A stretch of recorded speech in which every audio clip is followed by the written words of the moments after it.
the teaching from His Holiness Dalai Lama. Also, I hope all of you have a much better understanding about the Four Noble Truths. So today there's not much I can do revision. At the beginning, Italian Buddhist people, they chant Harsudara in Italian language. Then they introduce His Holiness with his important four visions. Then at the beginning, His Holiness explained, this day we have many different religious tradition, namely Hinduism, Christianity, Judaism, Islam, and Buddhism.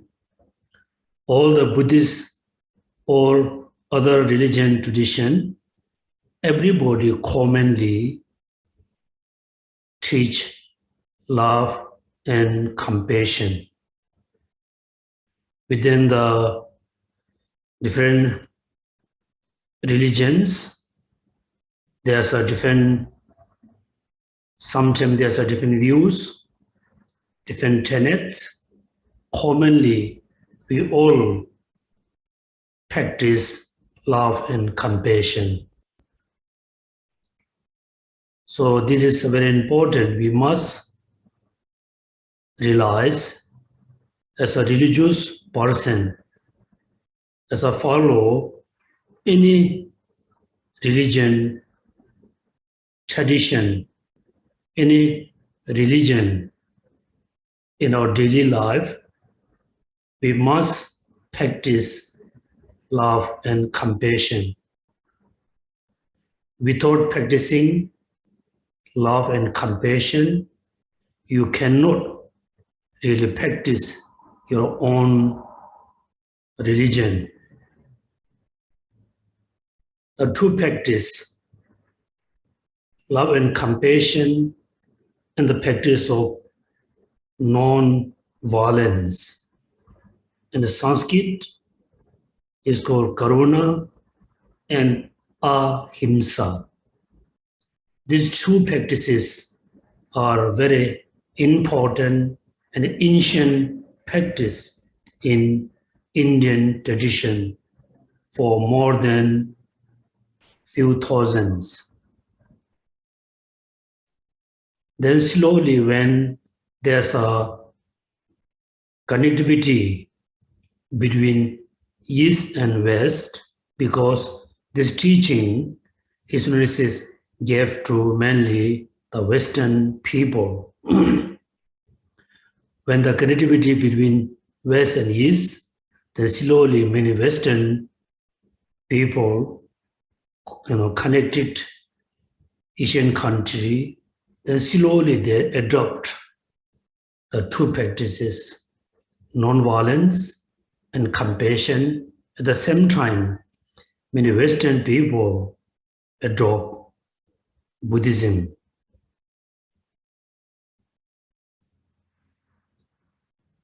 Then, according to Tibetan history,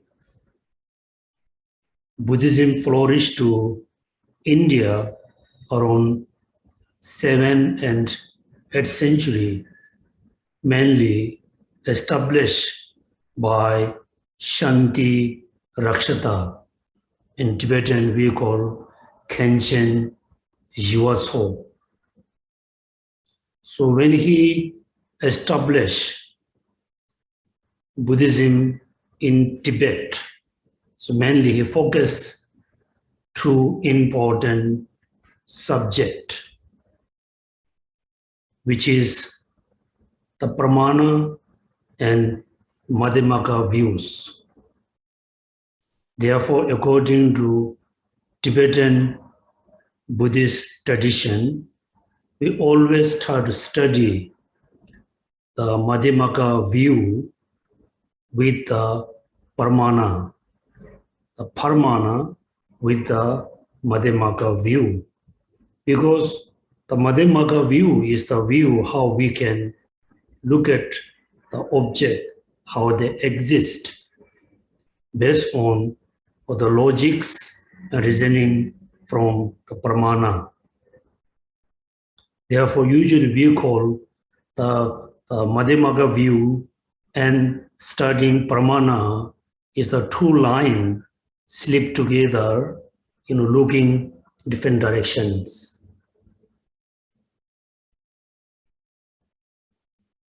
Therefore, as a Buddhist, when we practice, when we believe something, we must believe based on logic and reasoning, not just only based on what Buddha said, not merely based on the teachings, the teaching, the practice, the view must be based on logics and reasonings. Therefore, in Buddhist tradition, we have a very important kind of tradition to study, to analyze. After studying, analyzing for many times, then we accept the fact. Therefore, the modern time, many scientists, they are very much interested in studying Buddhist view because the Buddhism is look very similar with the modern science. Because according to the modern science, whatever they believe, they have to go through many research, many study. Then finally, they can make a conclusion. Then His Holiness start the Four Noble Truth and the True Truth. Because the Four Noble Truth, the teaching of the Four Noble Truth is a common teaching. It is a common practice between Theravada and Mahayana practitioner. Also, the Four Noble Truths are the foundation to practice Buddhism. Then usually His Holiness recite one of the stanza, the first line, profound and peace, free from elaboration, clear and unconditioned. So within one line, this line we need to divide into three, profound and peace. The second word is free from elaboration. Third one, clear and unconditioned. These three words, His Holiness always link with the three wheel of dharmas. Because after Buddha achieved the full enlightened state, he knew the teaching which is he had been practicing for many years. The teaching he realized through his study, practice. So immediately, none of the people are going to understand. Therefore, Buddha Shakyamuni was remained silent for 49 days. Then the 5 disciples, which is they know each other for many years ago, Then they came to see Buddha, make a request, to give a teaching, which is he realized, teaching about his own realization. Therefore, the teaching for the Four Noble Truth, many of you have been studying for, I think, quite a long time. Yes, I try to find the sentence from the Wheel of Dharma.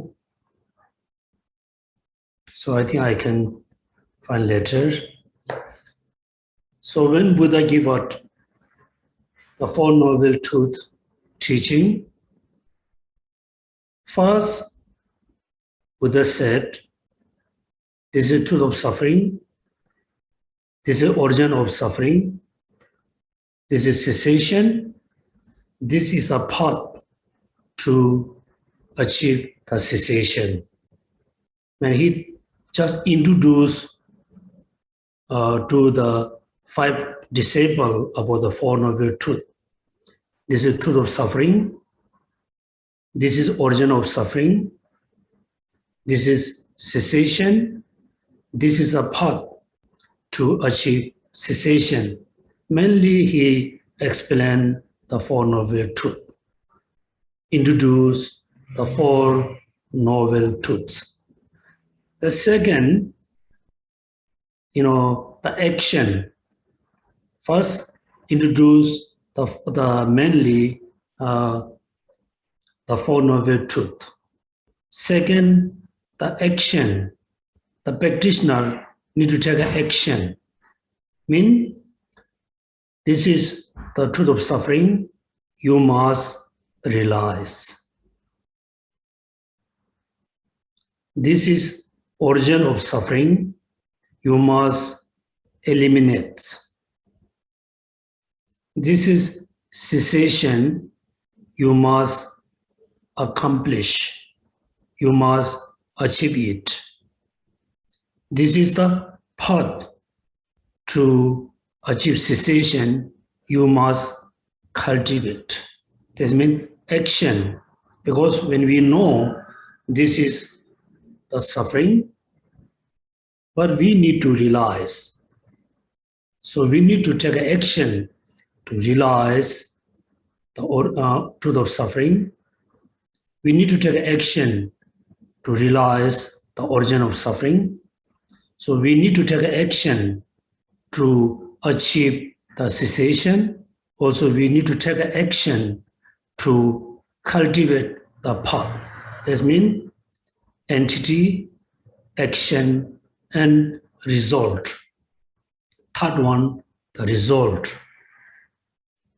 Result means after you realize the origin of suffering, then we're going to realize the suffering, how they arise from the origin of suffering.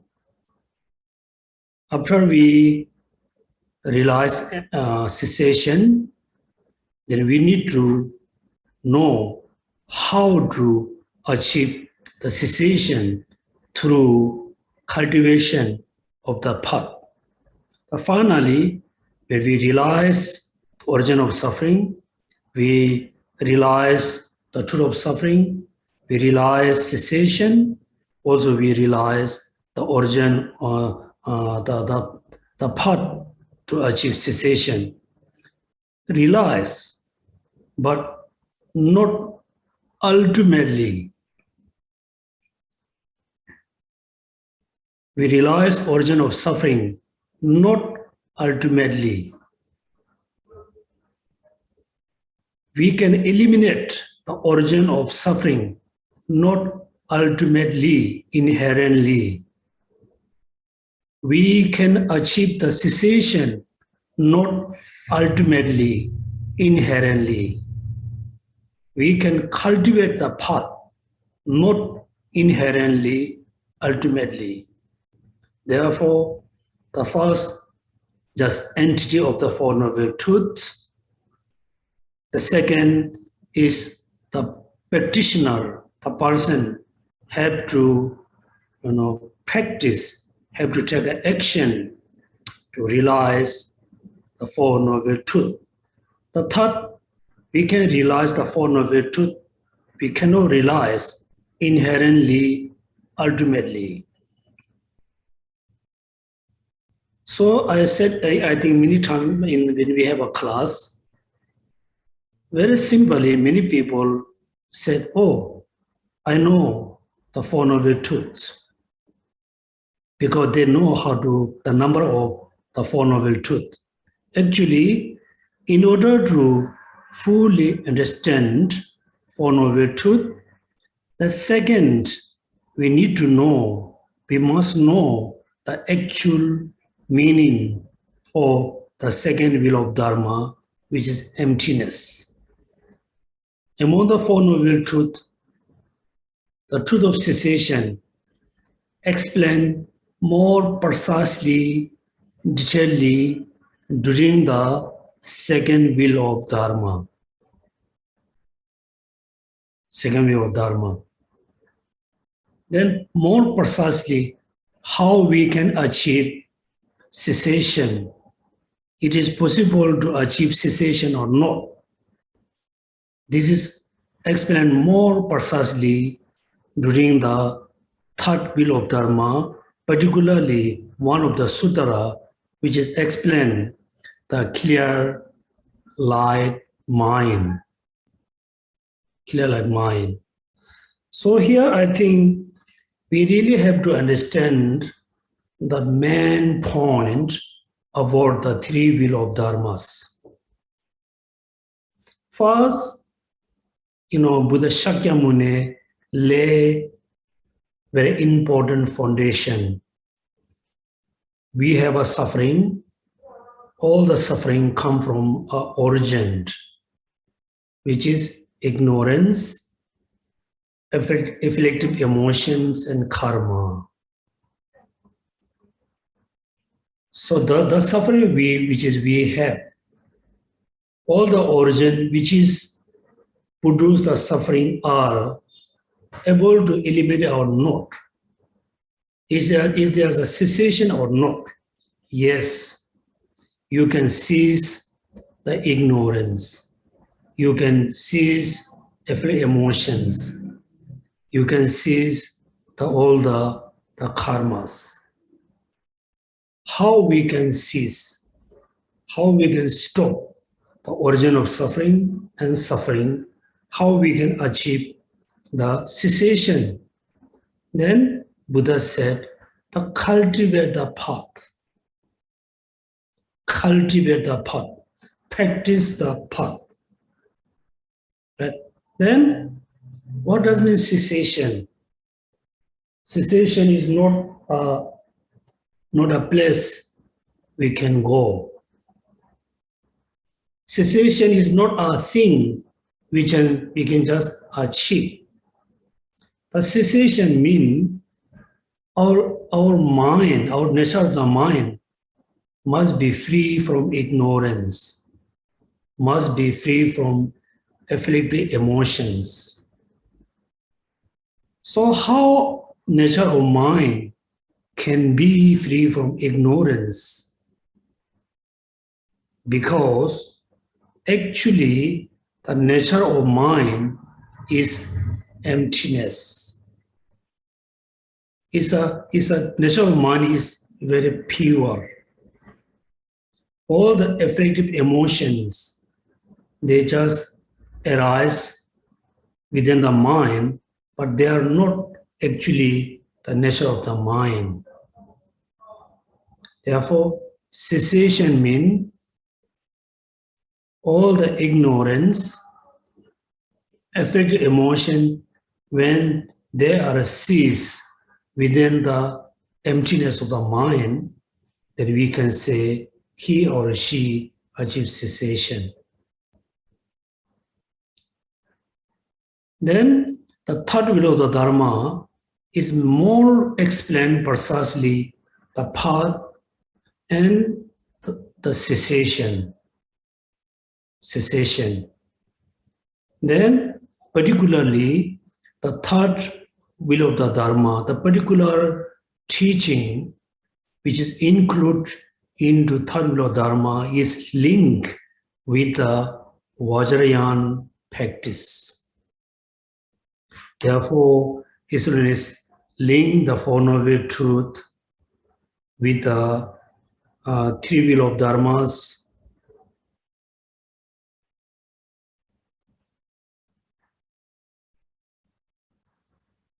Then, when His Holiness explained, so what is the link with the cessation and the path? There's 5 paths, particularly the 6 perfections. Within the 6 perfection, the wisdom perfection. Because all the emotion arise from ignorance. Ignorance is the root to arise every emotion. Ignorance. So what does mean ignorance? Ignorance is a very particular one of the particular mind to grasp thing as a independent existence. The wisdom grasps thing not exist inherently. Both the ignorance and the wisdom both focus on an object. For example, ignorance of the person, wisdom which realize emptiness of the person. Make sure this is very important. Ignorance of the being, of the person, then the wisdom which realize emptiness of the person. The both mind, the ignorance and the wisdom which realize emptiness of the person, both mind focus on the person, the being. Ignorance perceives person as an independent being. The wisdom perceives the person is empty of inherent existence. That means you can see these two minds totally opposite, totally contradict each other. For example, there's a two person, they are arguing about the snow mountain. The person who wear sunglasses, he or she said, oh, the snow mountain is not white. It has a color. Other person who doesn't wear sunglasses, they said, no, the snow mountain is white. It doesn't have a yellow, blue, and color. Both is talking about the snow mountain. Both of them looking at the snow mountain. One person perceived the snow as a white. Other person perceived the snow mountain as a color. In the same way, ignorance perceives things as an independent existence. The wisdom which realizes the emptiness, they perceive things as a empty of inherent existence. Therefore, you can see wisdom and the ignorance are contradict each other.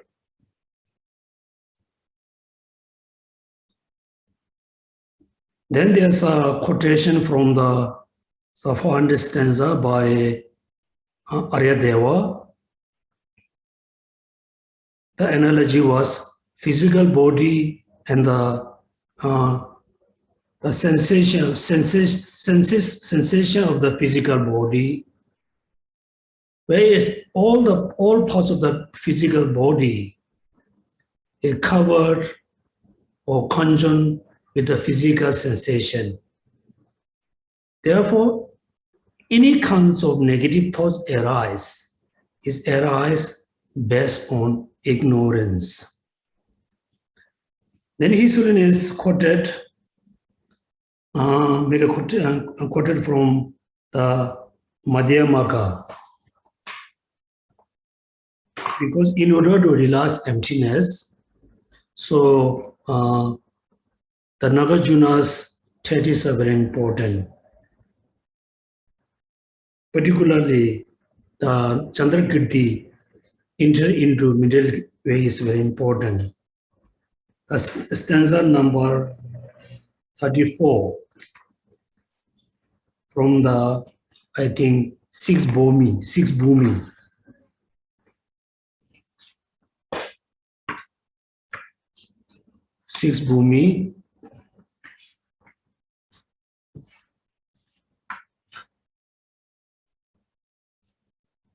(34).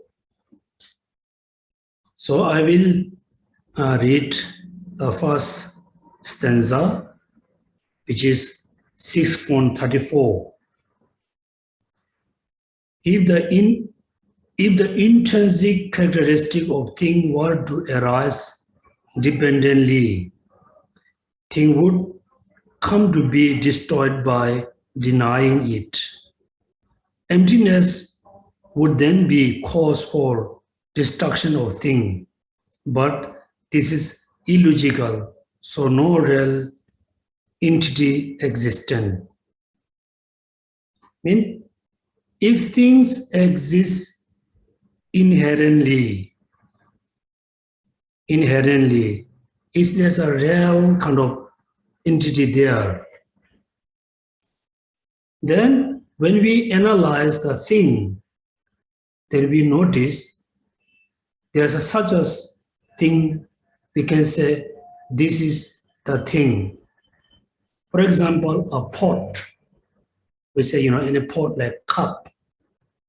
If the cup exists inherently, then the wisdom which realizes emptiness can destroy the conventional phenomena. So His Holiness recite all the, I think, until 6.42. So if you have a entering the middle way, you can read the stanza.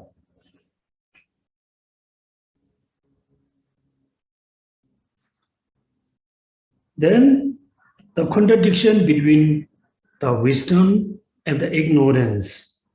The His Holiness quoted again 6.224. 6.224.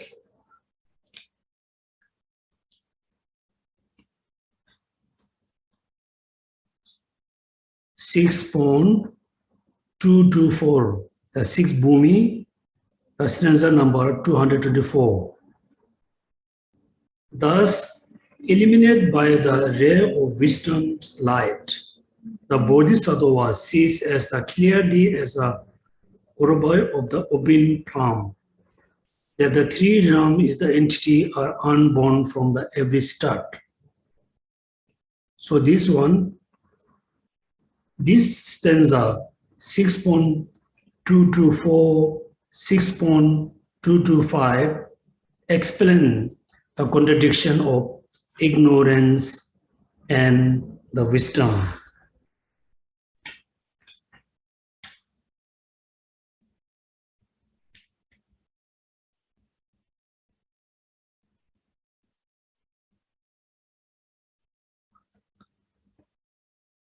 So when His Holiness explained particularly the ignorance contradiction between, ignorance and wisdom.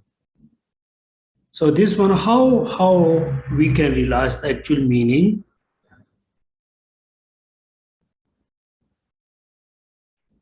We verbally, we don't say, everything exists inherently, even though, animal, like child, the person who doesn't study about Madhyamaka teaching, verbally they don't say thing exists inherently, but they always believe naturally, innately, we believe thing exists inherently. So there's a question that thing exists inherently or not? Right? Exists inherently or not? This is a question. Yes, many of the proponent of the Buddhist school, they said yes, things exist inherently. Then the Madhyamaka's proponent says nothing exists inherently. Just means you are in the center. You can listen, view from the lower school proponent. You can listen, view from the Madhyamaka, particularly Pasangika. You must stay in the middle. You should not just judge, oh, the Pasangika view is correct, or the rest of the proponent views are wrong.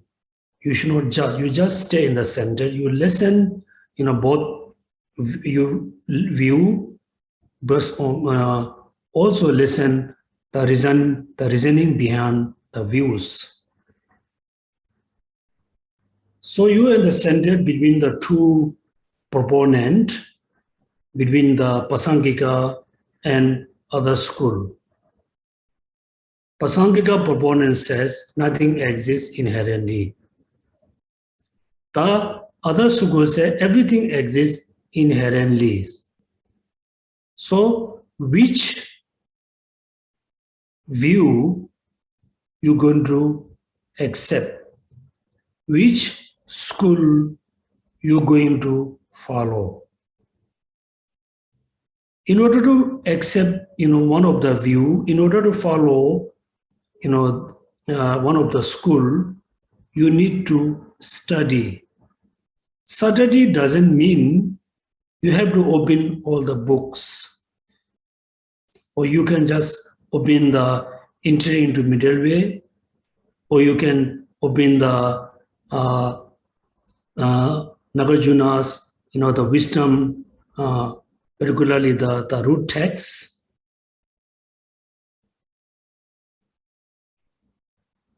Then first you need to believe, oh, Pasangika must be wrong.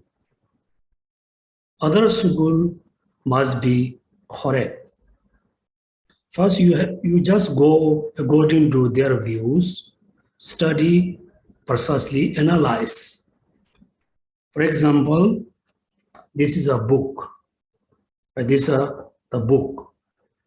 According to Pasangika, this is a book. According to other proponents, they also say this is a book. But the Pasangika said this is a book. The book is not exists inherently. Other proponents said this book is also exists inherently, independently.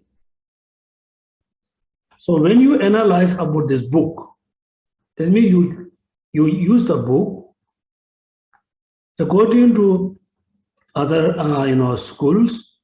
This is not exist inherently. Exists inherently.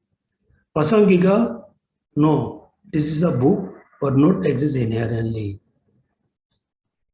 According to Pasangika, if the book exists inherently, then this book must exist independently.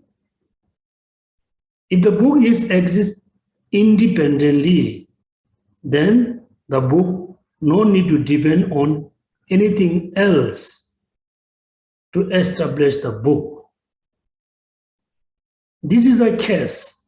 Then this book doesn't need any pages, number contents because it exists independently.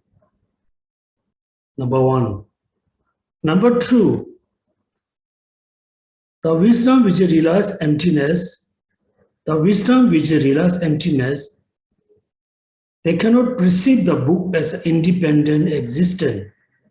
Mean, if this is truly exists independently, then the wisdom which realizes emptiness, they destroy it, deny the book. Therefore, the first paragraph is mainly explained nothing exists independently. If this exists independently, the wisdom can destroy the conventional thing. So this is very important to study. So then last history is explained the Tibetan tradition, how they study, Buddhist philosophy. The first we study the collective topic, Tibetan we call Dura. It has many chapters. When we study about Dura, it's just a bit study about shape and color and so, look like, just very basic thing. Then second or third year, we study about mind and mental factor, then logics. Then slowly we study about the Parjana Paramita, Madhyamaka, then Abhidharma, the Vinaya. So today there's nothing much I can review. So this is kind of revision. Now we go, question and answer. The first question somebody asked, how we can teach Buddhism in the West? Particularly, he was talking about Italy. The His Holiness says, before Buddhism flourished to Tibet, we already have a, born tradition.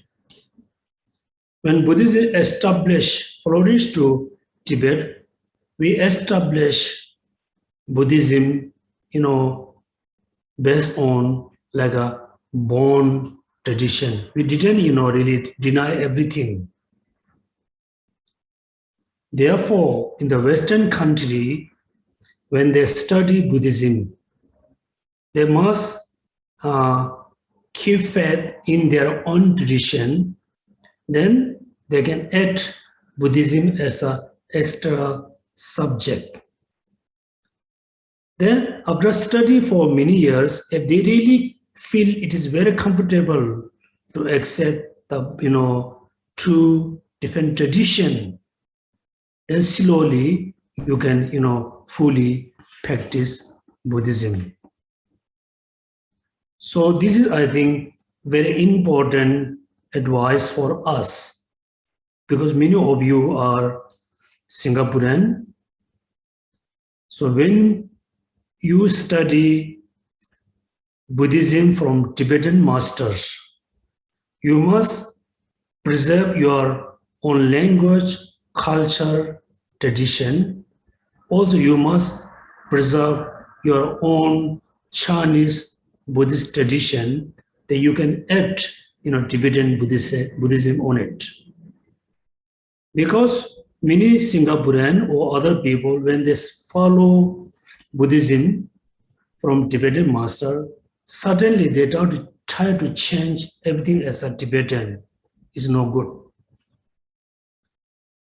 Second, one of the Zen master, Zen nun, asked question, because according to Buddhist tradition, we have our own Vinaya, rules, Vinaya ethic.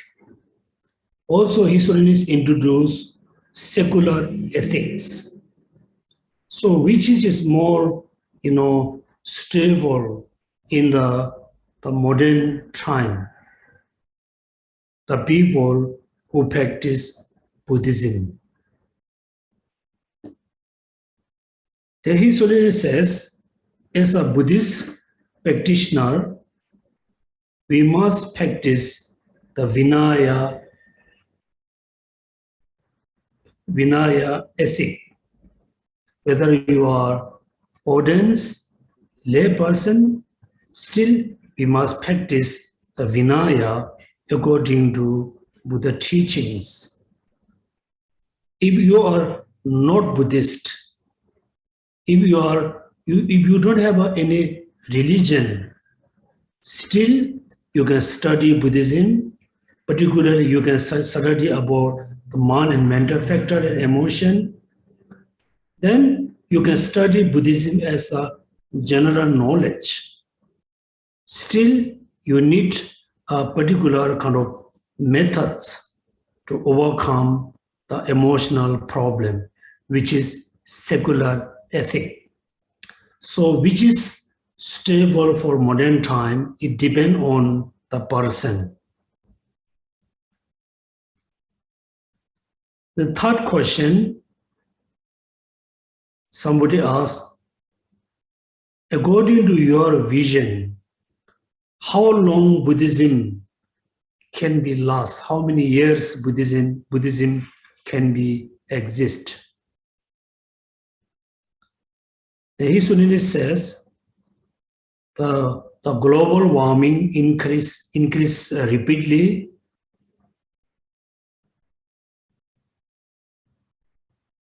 I think His Holiness said, I think very soon many of the rivers and water going to dry. So if then human being cannot be survived, there are no water, then how Buddhism can survive? Because human being cannot be survived. Therefore, if you really wish to practice Buddhism continuously, then maybe we can practice Buddhism, to other planets. The fourth question is a very important question.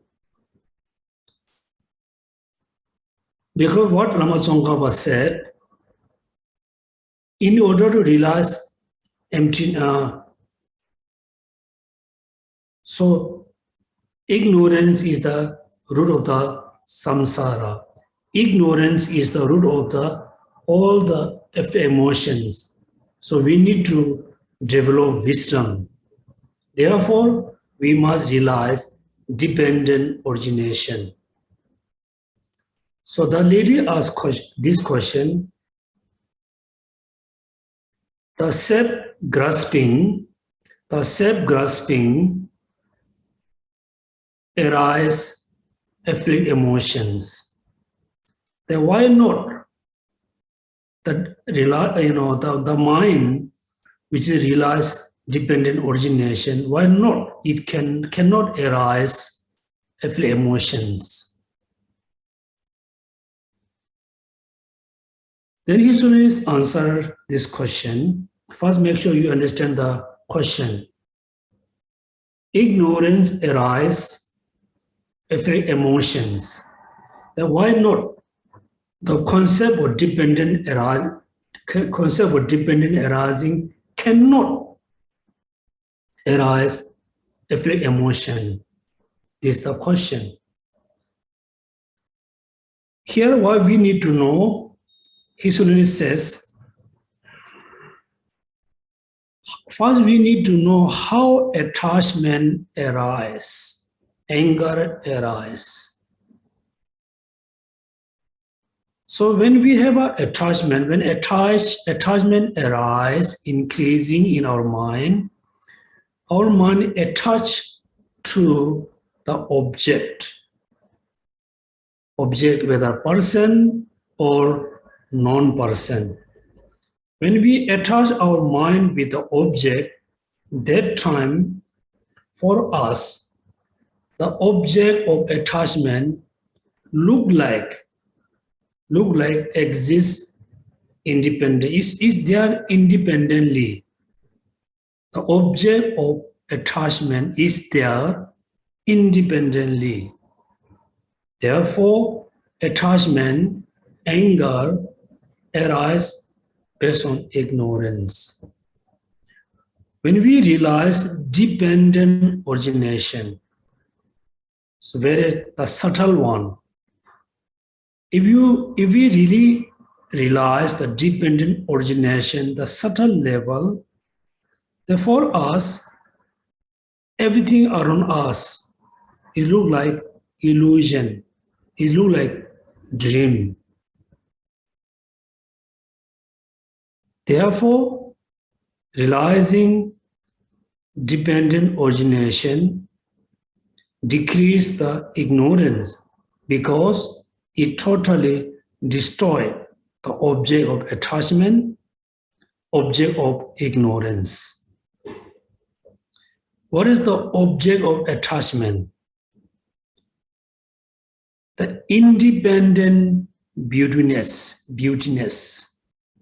is the object of attachment.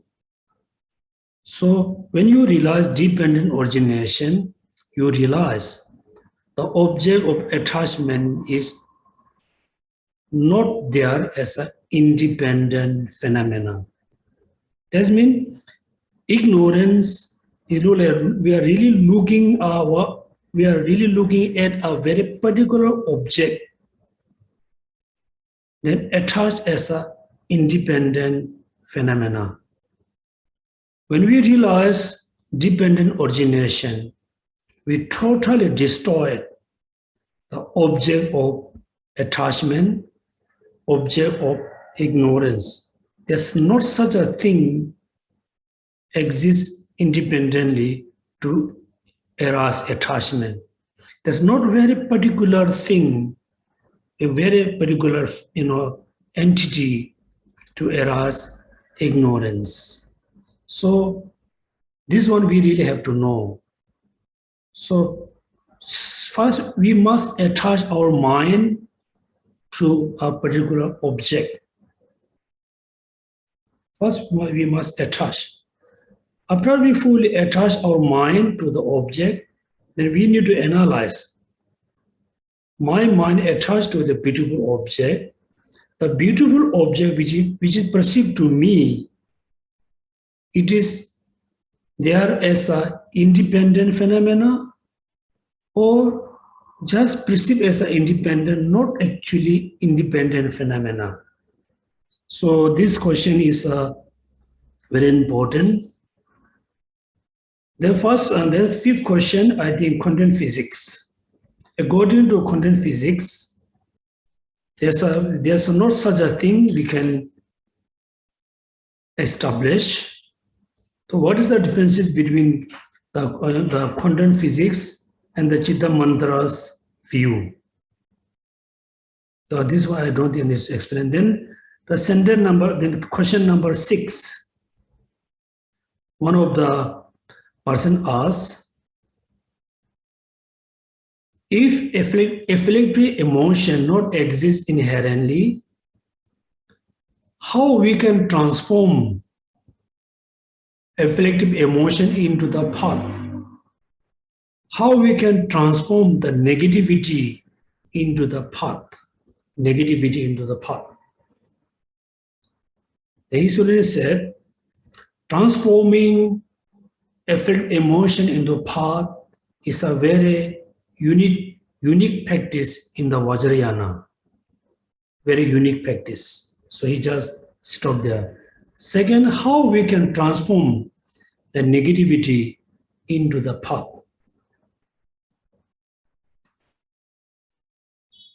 So this is one of the very important, very effective practice in the Mahayana tradition.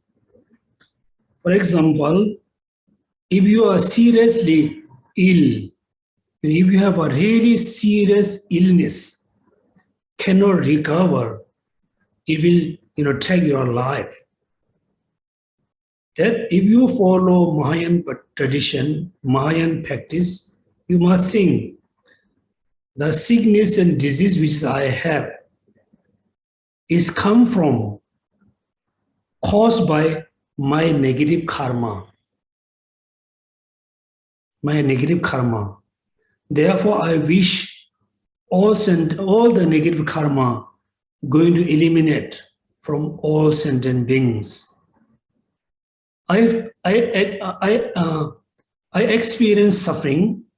That means I wish I can take all the suffering from all sentient beings.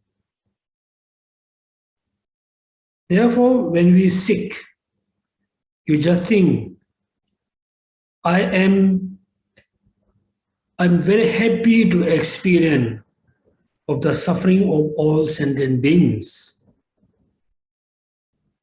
All sentient beings suffering wish to repent on me. This is one of the Mahayana practitioner. Then Isolinists link this practice with the practice of giving and taking. Giving and taking. That means while you are sick, you give your all happiness to other. You take suffering, all the suffering from others. Then His Holiness quoted the sentence from the Guru Yoga. Therefore, compassionate, ennobling, impassible Guru inspire us that all the negativity, obstacles and sufferings of the wandering beings, our mothers, repent upon us right now, and that we may impart our happiness, positive force to others. So this is a quotation from the Guru Yoga.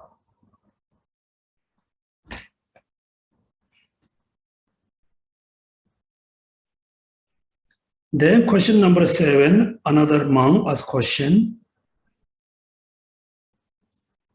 Remaining in always be humble, always have a low profile.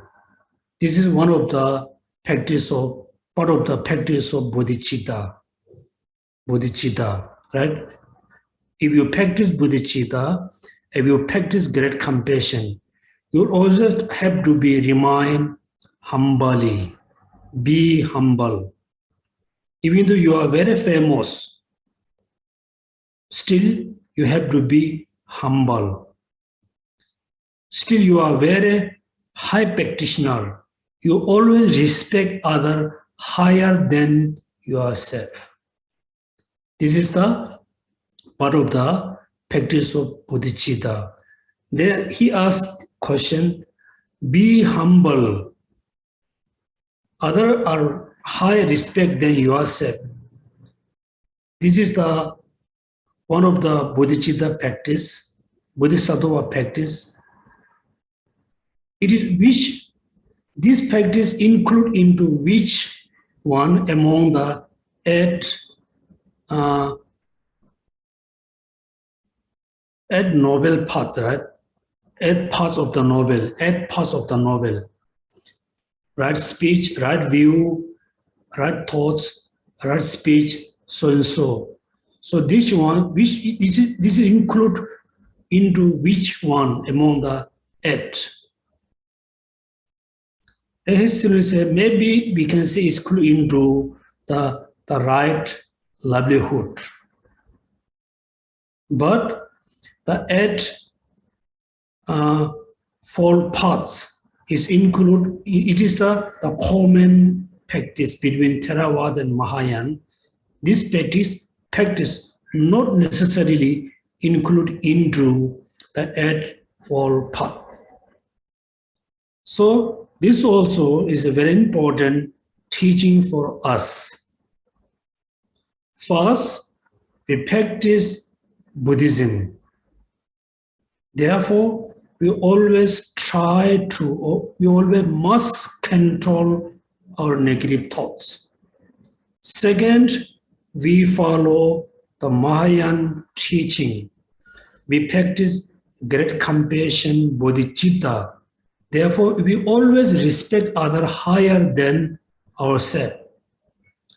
Always try to be humble. The issue is humble doesn't mean you just become very discouraged. No, when you see a lot of sufferings, you must have a lot of encourage, not discourage. So we should not mix up, be humble and being discouraged. Is then question number 7. Then last, there's another 3 question. What is the differences between the arhatship and Buddhahood? Arhatship and Buddhahood. This means nirvana and Buddhahood. His Holiness says, I cannot explain it. I cannot explain based on experience. Yes, based on the Buddha teaching, there's a big differences between the liberation and mental liberation in Buddhahood. The second question, what is the preliminary cause of the great compassion of the Buddhas? This means Buddha has a great compassion. The great compassion comes from where? His Holiness says, the great compassion of the Buddhas is come from many different factors. We cannot say it come from this factor. It's come from many factors. The last question, what is the best stanza to understand emptiness? His Holiness says, the Nagarjuna's stanza from the root text, then he recited a few sentences. So today we don't have much to review, so I can stop here for the revision class. If there's is there anything I need to clarify, please feel free. Have a question. Geshe-la, right now there is none. Maybe we can just wait 2-3 minutes more. Okay. Yeah, dear Dhamma brothers and sisters, if you have questions, please kindly raise your hand and ask Geshe-la directly.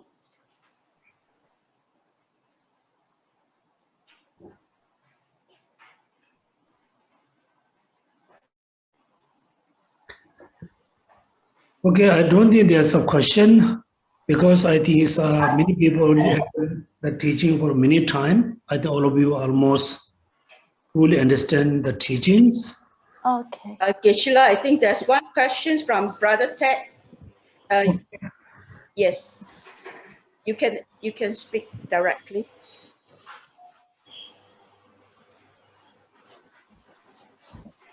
Can I speak now? Yes, please. Yes, okay. What I understand is that when you reduce your afflictive emotions, compassion will grow. So I was thinking, is compassion a part of the nature of the mind, or the clear light mind, or is it something else? Thank you so much for asking this question. Generally, if you control your afflictive emotion, not necessarily increase your compassion. If you always control your anger, it doesn't mean you can increase your compassion. Increasing compassion, decreasing anger has a different practice. Number 1. Number 2, the compassion, when you say nature of the mind, it has 2 meanings. The conventional nature of the mind, the ultimate nature of the mind. The compassion, whether include into the conventional nature of the mind and ultimate nature of the mind. definitely the compassion cannot include into clear light minds, because if you have a knowledge between differences between mind and mental factor, compassion, kindness are included into mental factor, not mind. A clear mind is a mind, not mental factors. Clear light has a two meaning: the object clear light and subject clear light. The object clear light is the synonymous with the emptiness and selflessness. The subject clear light mind is a very particular mind. Very particular mind. It generally exists within us. Right now, we have a clear light mind. The clear light mind is not really able to function this moment. When you go through the process of death, then the last stage of the death, then the clear light mind arises and function. Thank you. So this is answer for you.